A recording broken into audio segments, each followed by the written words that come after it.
राज्यात मदत आणि पुनर्वसन विभागाने एक आकडेवारी जाहीर केली आहे। ज्या आकडेवारीमध्ये जानेवारी ते डिसेंबर 2016 या कालावधीत महाराष्ट्रात 3052 शेतकऱ्यांनी आत्महत्या केल्याचं समोर येत आहे। राहुल कुलकर्णी आमचे प्रतिनिधी आपल्या सोबत आहेत। राहुल, काय सांगते आकडेवारी?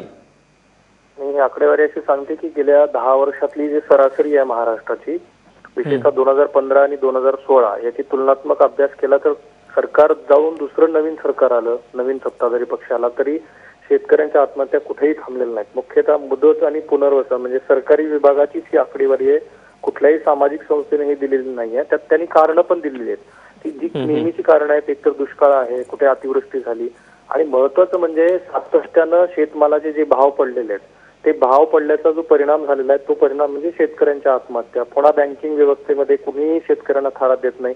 या सगळ्याचा जर समग्र विचार केला तर आता जे अर्थसंकल्पीय अधिवेशन सुरू होणार आहे त्या अर्थसंकल्पीय अधिवेशनाच्या पार्श्वभूमीवरती आलेली ही अतिशय महत्वाची आकडेवारी आहे। महत्वाचं म्हणजे दीपक, त्या 3052 शेतकऱ्यापैकी 1621 एवढ्याच शेतकऱ्यांचे मदत आणि पुनर्वसनाचे ज्यांना सरकार 1 लाख रुपयाची जी मदत देतं ती मदत दिलेली आहे। बाकीचे जे प्रस्ताव आहेत त्यातले 264 प्रस्ताव सोडून बाकीचे प्रस्ताव हे विविध कारणामुळे नाकारण्यात आलेले आहेत।